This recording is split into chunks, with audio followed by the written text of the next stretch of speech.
দুরুদের এত ফজিলত। শিবলি রহমতুল্লাহ আলাইহি অনেক বড় একজন বুজুর্গ ছিলেন। একবার হজের সফরে গেলেন। হজের সফরে যাওয়ার পর তাকায় দেখে একজন আল্লাহর বান্দা যুবক বারবার বাইতুল্লাহ তাওয়াফ করে। বাইতুল্লাহ তাওয়াফ করতে যায় দোয়া আছে আল্লাহ পাকের কাছে দোয়া করা, যেমন নাকি রব্বানা আতিনা ফিদ দুনিয়া হাসানা ওয়া ফিল আখিরাতি হাসানা ওয়া কিনা আযাবান নার। বারবার বান্দা আল্লাহর কাছে দোয়াগুলো করবে, বিভিন্ন দোয়া দরুদ করবে, কিন্তু এই বান্দাটা গোটা তাওয়াফ করে, আল্লাহর ঘর তাওয়াফ করে, আর একটা খালি জিনিস পড়ে কি, আল্লাহুম্মা সাল্লি আলা মুহাম্মাদিন নবিয়্যিল উম্মি ওয়া আলা আলিহি ওয়া সাল্লিম তাসলিমা। বারবার জবান দিয়ে দুরুদের আমল। আল্লামা শিবলি রহমাতুল্লাহ আলাইহি দেখেন এই যুবকটা অন্য কোনো দোয়া নাই, বারবার কেবল দুরুদ পড়ে। আল্লাহ পাক রব্বুল আলামিনের এই বান্দা, এই যুবকটাকে আল্লামা শিবলি রহমাতুল্লাহ ডাক দিয়া বলে, তওয়াফ শেষে ডাক দিয়া বলতেছে, হে যুবক ভাই, কি ব্যাপার, তুমি এই জায়গায় কেন বারবার এই দুরুদের আমল করো? অন্য কোনো ইবাদত করতে দেখলাম না, অন্য কোনো দোয়া দরুদ পড়তে দেখলাম না। যতবার তওয়াফ করলা ততবার কেবল দুরূদ শরীফ পড়লা, যতবার তওয়াফ করলা ততবার দুরুদের আমল করলা। তুমি অন্য কোনো ইবাদত জানো না, দোয়া দরুদ জানো না?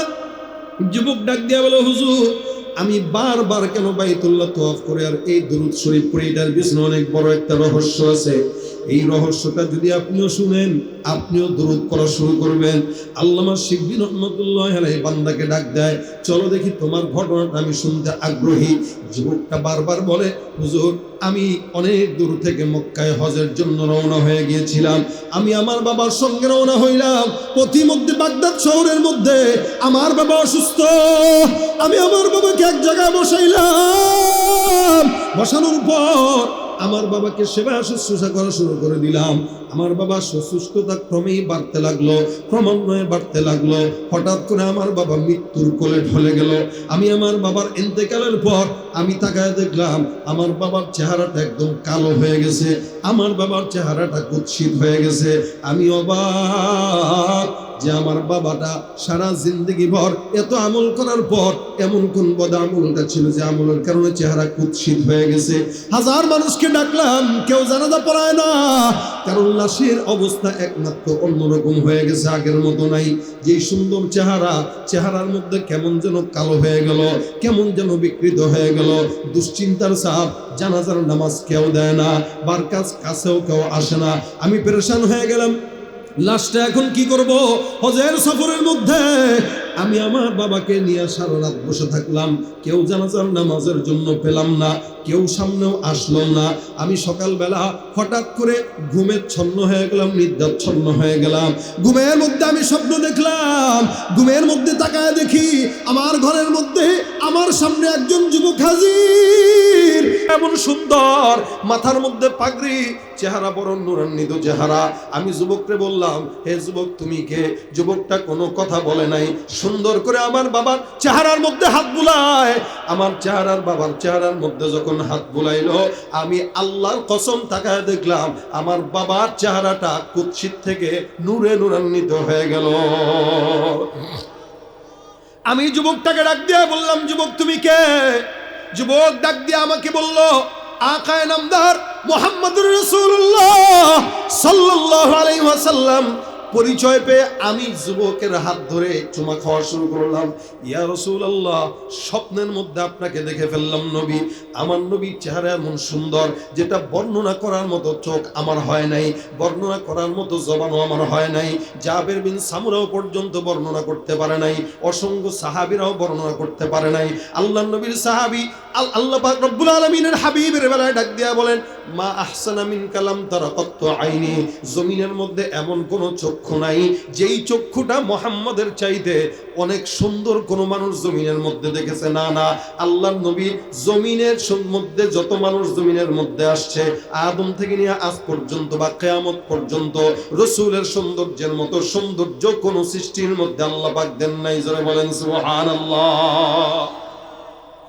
আল্লাহ পাক রব্বুল আলামিনের পয়গম্বর সাহাবী জাবের ডাক দিয়া বলে, আসমানের মধ্যে একটা তারকা, জমিনের মধ্যে আমি আমার পয়গম্বরকে দেখলাম সুন্দর করে একটা ডোরা কাটা চাদর গায়ে দিয়ে আমার নবী বসা। আমি পয়গম্বরের দিকে একবার তাকাই, আর একবার আসমানের চাঁদের দিকে তাকাই, একবার আসমানের চাঁদের দিকে তাকাই, একবার আমার নবীর চেহারার দিকে তাকাই। আল্লাহর কসম, আমি আমার আসমানের চাঁদের চাইতে আমার পয়গম্বরের চেহারাকেই বেশি সুন্দর পেয়েছি। এটাই আমার নবীর সূরত। যুবক, আমি এই যুবকটা বলতেছি, যুবক বলতেছে আমি পয়গম্বরকে দেখে আবেগ আপ্লুত হয়ে পয়গম্বরকে চুমু খাওয়া শুরু করলাম। ডাক দিয়া বললাম, ইয়া রাসূলুল্লাহ, স্বপ্নে আপনি আসছেন নাকি বাস্তবে আমি বুঝতেছি না। ইয়া পয়গম্বর, আমার বাবার ইন্তেকালের পর একটা মানুষ আমার বাবার সামনে আসে নাই। হে নবী, আপনি কেমনে বুঝবেন আমার বাবার এই দশা? আল্লাহর নবী আমাকে স্বপ্নের মধ্যে জানায় দেয়, তোমার বাবা ইন্তেকালের সংবাদ আমি পয়গম্বরের রওজার মধ্যে চলে গেছে। কারণ তোমার বাবা আমল যদিও কম করত, একটা ইবাদত সার্বক্ষণিক সব সময় একদম সুন্দর করে করত। ইবাদতটা কি? বলে প্রত্যেক দিন মিনিমাম 100 বার, 200 বার, 500 বার পর্যন্ত আমি রাসূলের উপর দুরূদের আমল করতে। সুবহানাল্লাহ। প্রতিদিন নিয়মতান্ত্রিকতার সাথে দুরূদ শরীফের আমল করত। আমাকে আল্লাহ পাক রব্বুল আলামিন কবরের মধ্যে জিন্দা রাখছে। মুহাম্মদুর রাসূলুল্লাহকে আল্লাহ পাক কবরে জিন্দা রাখছেন। নবী আমার জিন্দা নবী। প্রতি সপ্তাহে বৃহস্পতিবার, সোমবার আল্লাহর ফেরেশতারা নিযুক্ত থাকে।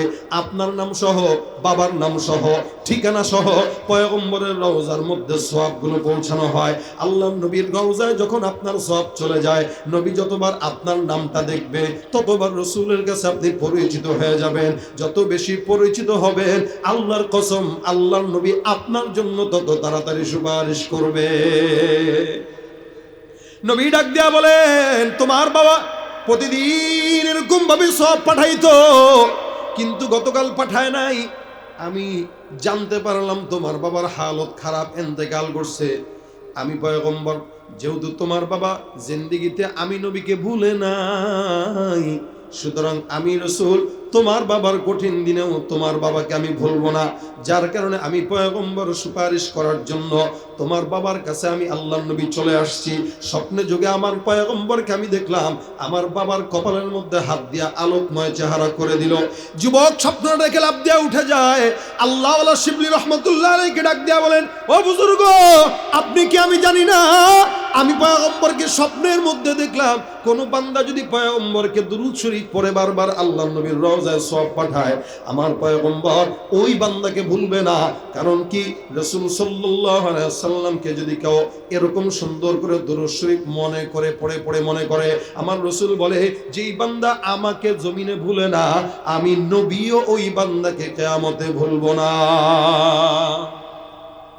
এই দিন এই যখন এই অবস্থা দেখলাম, হঠাৎ করে ঘুম থেকে জেগে তাকায় দেখলাম চতুর্পাশে মানুষে ভরপুর। এত মানুষ, এতদিন পর্যন্ত যখন নাকি আমার বাবা ইন্তেকাল করছে রাত্রেবেলা কেউ আসে নাই। হঠাৎ করে এত মানুষ, আমার বুঝতে বাকি নাই আমার বাবার মানুষের পাশাপাশি জানাজা পড়ার জন্য আল্লাহ পাক আসমান থেকে ফেরেশতার ফয়সালা করে দিয়েছে। এই পর থেকে আমি হজের সফরে আসলাম, আমার বাবা নাই। আমি হজ তাওয়াফ করি, বাইতুল্লাহ তাওয়াফ করি, আমার দিলটার মধ্যে এখন অন্য কোনো দোয়া দুরূদ আসে না। আমার কাছে মনে হইতেছে আল্লাহর হাবিবের উপরে বেশি দুরূদ যত পড়ব তত আমার জন্য সওয়াব। নবী করিম সাল্লাল্লাহু আলাইহি ওয়াসাল্লাম বলেন, মান সাল্লা আলাইয়া সালাতান ওয়াহিদা সাল্লাল্লাহু আলাইহি আশারা। কেউ যদি একবার দুরূদে আমল করে, আল্লাহ পাক রব্বুল আলামিন ওই বান্দার উপরে 10 বার রহমত নাজিল করে দিবেন। সুবহানাল্লাহ। এই জন্য মুসলমান নবীর উম্মত, আল্লাহ পাক নিজে আমলটা করে। মনে রাখবেন, আল্লাহ কিন্তু নিজের জিকির করে না। আল্লাহ কিন্তু নিজে আল্লাহ আল্লাহ আল্লাহ আল্লাহ বলে না। আল্লাহ নিজের জিকিরও করে না, রাসূলের জিকির করে। সুতরাং আল্লাহ পাক রব্বুল আলামিন বলছেন, যেভাবে বলছেন উযকুরুল্লাহ যিকরান কাসীরা, সেভাবে বলছেন ইয়া আইয়ুহাল্লাযীনা আমানু সাল্লু আলাইহি ওয়া সাল্লিমু তাসলিমা। এখানে অসংখ্য যুবকরা আছেন যারা স্কুলে পড়েন, কলেজে পড়েন, মাদ্রাসায় পড়েন, চাকরি করেন, অথবা ব্যবসা বাণিজ্য করেন, অথবা কৃষি কাজ করেন। আপনার হাতের কাজ আছে, পায়ের কাজ আছে, জবানের কোনো কাজ নাই। জবানের একটাই মাত্র কাজ থাকবে, যখন থেকেই বুঝবো, সময় পাবো, মনে উঠবে, সুন্দর করে পড়ে নেবেন আল্লাহুম্মা সাল্লি আলা মুহাম্মাদ। রাজি আছেন ইনশাআল্লাহ? একবার পড়বেন, সওয়াব কয়টা? কথা কয় না? 10টা। কয়টা? 10টা। রাসূলের উপর দুরূদ পড়লে সওয়াব হবে না গুনাহ হবে? অন্য হাদিসের মধ্যে রাসূল বলেন ডাক দিয়া, কেউ যদি রাসূলের উপর দুরূদ শরীফের আমল একবার করে, 10 বার রহমত, 10টা গুনাহ মাফ, 10 বার আল্লাহ পাক সম্মান বুলন্দ করে দিবেন। সুবহানাল্লাহ। এ ভাইরা আমার, এই কারণে রাসূল সাল্লাল্লাহু আলাইহি ওয়াসাল্লাম সম্মানিত বলেই আল্লাহ পাক নবীকে সম্মান দেওয়ার জন্য কোন নবীর বেলায় আল্লাহ পাক দুরূদের আমল না করলেও রাসূলের উপর আল্লাহ পাক দুরূদের আমল নিজে করেছেন, করেন, এবং সমস্ত মাখলুকাত সহ পর্যন্ত করে। এখানে অনেক ভাই আছেন, অনেক সময় বিপদে পড়বেন, বিপদে করলেও কোনো টেনশন নাই। কেন? বলে বিপদে পড়েও আপনি এই উসিলায় আল্লাহর কাছে বিপদ থেকে পানা যাবেন, যে আল্লাহ আমি তোমার রাসূলের উপর দুরূদ পড়তেছি, এই উসিলায় তুমি আমাকে বিপদ থেকে হেফাজত করো। ইনশাআল্লাহ 100% আল্লাহ পাক রাসূলের নামের বরকতে, দুরূদের হেফাজতে আপনাকে বিপদ থেকে হেফাজত করবে। বিশ্বাস হয় আপনাদের? বিশ্বাস হয়? অভিজ্ঞতা থেকে বলছি, অভিজ্ঞতা থেকে বলছি। রাসূলের দুরূদ এত বড় ফজিলতপূর্ণ, কেউ যদি মুসিবতে দুরূদ শরীফ পড়ে, তো আল্লাহ পাক তার দুরূদের বরকতে আল্লাহ পাক তার বিপদ দূর করে দেয়। আপনার বরকত নাই ব্যবসায়, দোকানে বসে বসে উল্টাপাল্টা জিনিস না কইরা দুরূদ শরীফের আমল করেন। আর নিজের বিবিকে বলে দেন, রান্নাবাড়ি যখন করবা তখন দুরূদ শরীফ পড়বা, আর সুন্দর করে তরকারি কাটবা, দুরূদ পড়বা, জাল দিবা, দুরূদ পড়বা, ঘর ঝাড়ু দিবা, দুরূদ পড়বা, কাপড় চোপড় ধোবা। দেখবেন বিবি সন্তানকে দুধ পান করাবে, দুরূদ পড়বে। আজকাল তো সন্তানকে মায়েরা দুধ পান করায়, এদিক দিয়া স্টার জলসা দেখে, টিভি দেখে, মুভি দেখে, আর ওদিক দিয়ে দুধ খাওয়াইতেছে। তো ছেলেও ওগুলার আওয়াজ শুনে শুনে অবশেষে ছেলে এমন হয় যে এই মাকে ধরে বৃদ্ধাশ্রমে পাঠায় দেয়। আর যে শিক্ষা ব্যবস্থার কথা আর কি বলবো, যা হালত চলে আসছে বাংলাদেশে, এই শিক্ষা ব্যবস্থা দিয়া আমাদের দেশের মানুষদেরকে মুনাফিক, বেঈমান, নাস্তিক বানানোর সূক্ষ্ম চিন্তা আর এই দেশে এই সমস্ত কিছু চলতেছে। আমাদের দেশের কিছু বুদ্ধিজীবী যারা নাকি বুদ্ধি বিক্রি করতে করতে মাথার চুল উঠায় টাক হয়ে গেছে, এরা এখন একথাও বলতে চায় যে এই বাংলাদেশে কোরআনের আইন চলবে না। আজকেই মনে হয় শয়তান বলছে যে বাংলাদেশে কোরআনের আইন চলবে না। তাহলে কোন দেশে চলবে? যেই কথা বলবে ওর এই বাংলাদেশে বসবাস চলবে না। যদি মুসলমান দাবি করেন, অবশ্যই মুসলমান এটা বিশ্বাস করবে আমি কোরআনের আইন মানতে পারি, এটা আমার দুর্বলতা, কিন্তু কোরআনের আইন দিয়েই বিশ্ব চালানো দরকার। কারণ যেখানে এই কোরআনের আইন আছে, আল্লাহ পাক ওই দেশকেই আল্লাহ পাক রব্বুল আলামিন সফলতা দিয়েছেন। যেই ঘরে কোরআনের আইন আছে ওই ঘরকে আল্লাহ পাক সফলতা দিয়েছেন। আর কোরআনটা কি জানেন? গোটা কোরআন আল্লাহর নবীর চরিত্র। সুবহানাল্লাহ। গোটা চরিত্র আল্লাহর নবীর চরিত্রটাই কোরআন, কোরআনটাই আল্লাহ পাকের রাসূলের চরিত্র। সুতরাং যারা শিক্ষা ব্যবস্থা দুর্বল করতে চায়, আপনি আপনার সন্তানকে প্রতিবাদ স্বরূপ ওই সমস্ত শিক্ষা ব্যবস্থা থেকে দূরে এনে মাদ্রাসার শিক্ষা ব্যবস্থায় ভর্তি দেন। কারণ যেই শিক্ষায় সমকামিতার প্রচার প্রসার ঘটানো হয়, ওই শিক্ষাকে বৃদ্ধাঙ্গুলি দেখিয়ে কোরআনের শিক্ষা আপনার সন্তানকে নিয়ে আসবেন, এটাই প্রতিবাদ। ঠিক কিনা জোরে বলেন? এই জন্য ভাইরা আমার, আজকে মাদ্রাসার শিক্ষার বিকল্প কোনো শিক্ষা আর নাই। এখন অনেকে বলবেন মাদ্রাসার শিক্ষা দিয়ে কি হবে? চাকরি পাওয়া যায় না, এই পাওয়া যায় না। আপনি বড় শিক্ষিত হয়ে কি করলেন? 10 লাখ টাকা ছাড়া তো এখনো চাকরি পাইলেন না, রিক্সা চালায় খাওয়া লাগে। কিন্তু মাদ্রাসায় যারা পড়ে, আলহামদুলিল্লাহ, একটা ছাত্র কোনোদিন বসে নাই। মসজিদের খেদমত হলেও করতেছে। বেতন বলতে পারেন কম, কিন্তু ভাই আপনার 1 লাখ টাকা পাওয়ার পরেও তো আপনার সংসার চলে না, ঋণ নেওয়া লাগে। আর মাদ্রাসার একটা সন্তান, ও 5,000 টাকা পায়, ঋণ নাই, অসন্তুষ্ট নাই, কোনো অসম্মান নাই, ঘরের মধ্যে বেবরকত নাই, মা বাবারাও খেদমত করে, বিবিরাও চালায়, কখনো কখনো এদিক সেদিক দানও করে। বলে বরকত দেনওয়ালা তো আল্লাহ, টাকা দিয়াই বরকত হয় না, আল্লাহর রহমত লাগে। এই জন্য ভাই, এই মাদ্রাসা আছে যে বড়গাঁও মাদ্রাসা, আপনাদের সন্তানদেরকে দুরুদওয়ালা যদি বানাইতে চান, সুন্নতওয়ালা যদি বানাইতে চান, নবীওয়ালা যদি বানাইতে চান, অবশ্যই এই মাদ্রাসার ভিতরে ভর্তি দেন। যে শিক্ষা চলতেছে, কেউ কয়দিন পর পর বানরের জাত বানাইতে চায়, আর কেউ কেউ আলু ভর্তা শিখাইতে চায়। এটা আলু ভর্তা শিখতে আমার ছেলের স্কুলে দেওয়ার দরকার নাই। বাচ্চা একটা ছোট যেটা, ওর হাতে যদি একটা সিদ্ধ আলু ধরায় দেন, দেখবেন আচার দিয়ে এমনি ভর্তা বানায় ফেলবে। সুতরাং এই শিক্ষার জন্য আমার স্কুলে পড়া লাগবে না। যতদিন পর্যন্ত শিক্ষা ব্যবস্থার পরিবর্তন না হবে, নীরব প্রতিবাদ হিসেবে করে যাবেন, সন্তানকে সোজা এনে মাদ্রাসায় ভর্তি দিয়ে দেন। আমি শিক্ষার বিরোধিতা করছি না, আমি বর্তমানে যে শিক্ষা কুশিক্ষা এটার বিরোধিতা করছি। কারণ ইঞ্জিনিয়ারও দরকার, ডাক্তারও দরকার, এমবিবিএস দরকার, অনেক কিছুই দরকার। তবে মূল শিক্ষা যদি কোরআনের শিক্ষা হয়, ও ডাক্তার হইলেও কসাই হবে না। মূল শিক্ষা যদি কোরআন থাকে, ওই ব্যক্তি ইঞ্জিনিয়ার হবে, রডের পরিবর্তে বাঁশ দিবে না। এজন্য মূল শিক্ষা কোরআন থাকলে ওর দিলের ভিতরে কোরআনের মহাব্বত থাকবে, রসুলের সুন্নতের মহাব্বত থাকবে। এই মহাব্বতটা যদি থাকে, তো ইনশাআল্লাহ রসুলের সঙ্গেই জান্নাত মিলবে। ঠিক কিনা? আল্লাহ পাক যেন আমাদেরকে রসুল সাল্লাল্লাহু আলাইহি ওয়াসাল্লামের সুন্নাহ মোতাবেক চলার তৌফিক দান করে, বলেন আমিন। এখানে প্রত্যেকটা মানুষের জন্য আজকে একটা কথা বলে যাই। এতক্ষণ যা শুনলেন বুঝলেন, তার মানে দুরূদ শরীফের অনেক ফজিলত। এখানে আমরা যারা আছি, রাত্রেবেলা ঘুমানোর আগ দিয়ে উল্টাপাল্টা মোবাইলে ভিডিও না দেখে, ঘুমানোর সময় মোবাইলটা রেখে দিয়ে সুন্দর করে দুরূদ শরীফ পড়তে পড়তে ঘুমান। দেখবেন ইনশাআল্লাহ আপনি আমল শুরু করেন, আল্লাহ পাক রসুলকে আপনাকে স্বপ্ন যুগে দেখায় দিবে ইনশাআল্লাহ। আপনি নিজে পড়েন, আপনার বিবিকে পড়ান, আপনার সন্তানদেরকে পড়ান। আপনি এটা যদি শুরু করে দেন, দেখবেন আল্লাহ পাক রহমত করবে, হার কাজে বরকত পাবেন, বিপদ মুসিবত আপনার সামনে আসবে না।